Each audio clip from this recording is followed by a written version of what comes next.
Welcome to Nationalist Book Reviews. This channel is dedicated to uncovering and reviewing the books that the modern world wants you to forget, works that defend European identity, national pride, cultural heritage, and the unapologetic truth about our history and our people. Here, we examine the books that help shape nationalist consciousness and European identity, the ones mainstream historians either ignore or actively try to bury. Today, we are diving into a document that sits at the intersection of military history and intense controversy. We are reviewing the memoirs of Field-Marshal Keitel, edited by Walter Görlitz and translated by David Irving. Written in a mere 6 weeks while Keitel was held in a prison cell at Nuremberg, this text is not just a collection of recollections, it is a desperate attempt by a man facing execution to frame his life, his duties, and his legacy. For historians and readers of military biography, this book offers a raw, unfiltered look into the mind of one of the highest-ranking officers of the Third Reich. But as we will see, the book is as much about the nature of duty as it is about the reality of war. Who was Keitel? To understand the memoirs, we must first understand the man behind the rank. Wilhelm Keitel was not just your typical Prussian aristocrat or Junker. As the editor Walter notes, Keitel came from the middle-class Hanoverian background, a family with deep anti-Prussian traditions.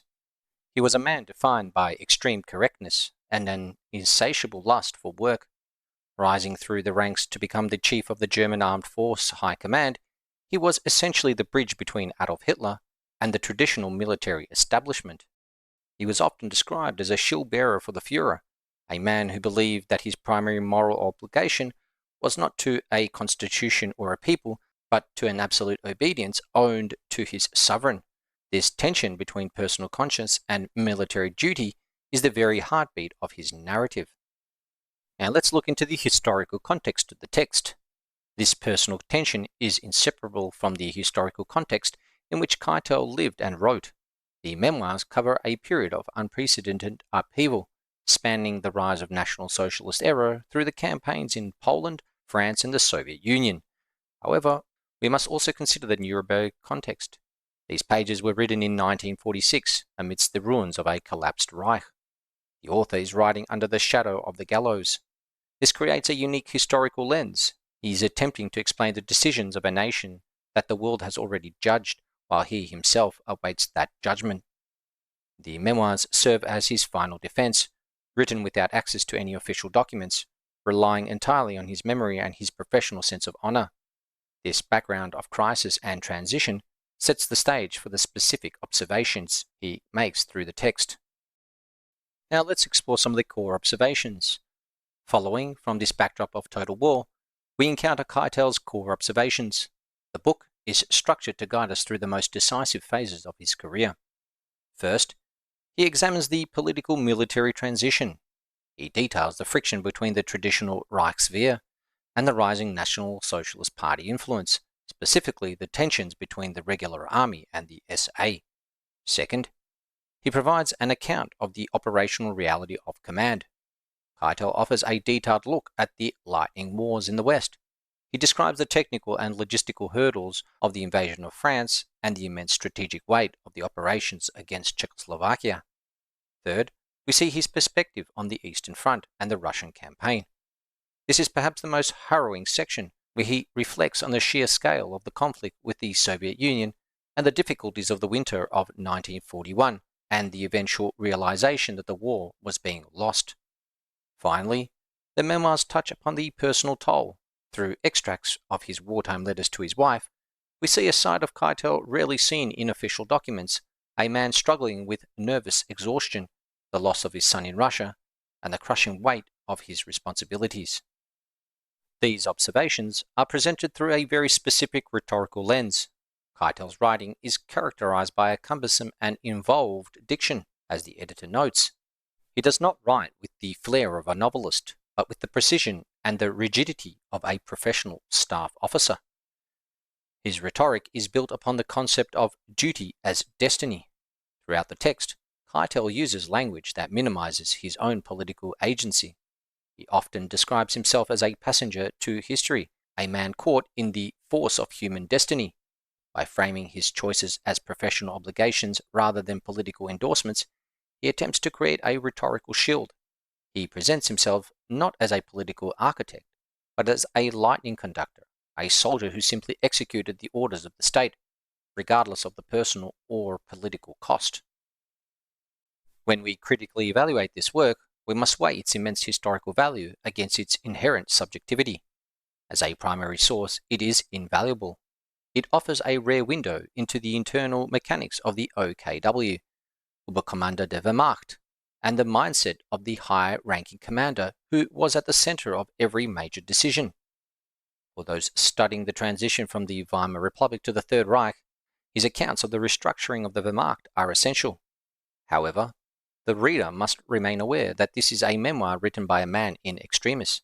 It is a deeply personal interpretation of events, shaped by his need to maintain his professional dignity. It is a study of a man who saw the world through the lens of command and total obedience. While it provides a vital perspective of the how of the German war machine, the why is always viewed through the uncompromising filter of his military creed. But to truly understand the weight of his words, we must look closer at the specific moments that defined his career. To move beyond the theory and into the heart of the text, we must look at the specific moments where Keitel's character and his professional reality collide. These 6 passages offer a window into the man we have been discussing, showing the discipline, the intellect, and the heavy burden of the office he held.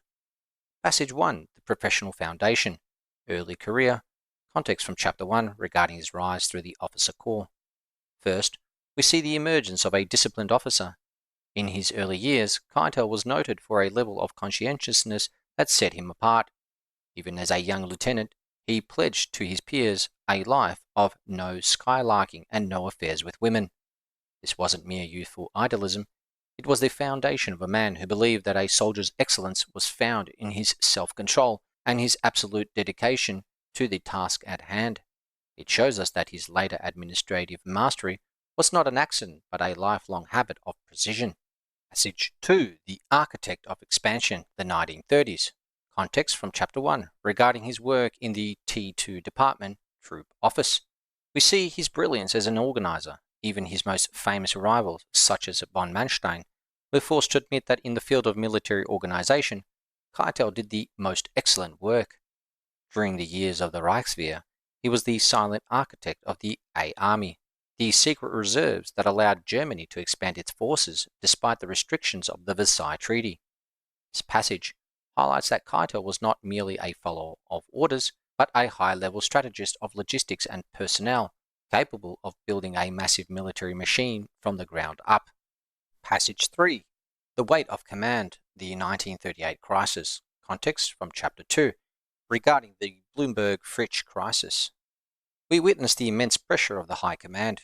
During the Blumberg-Fritsch crisis, Keitel found himself navigating a political minefield where the very stability of the military was at stake.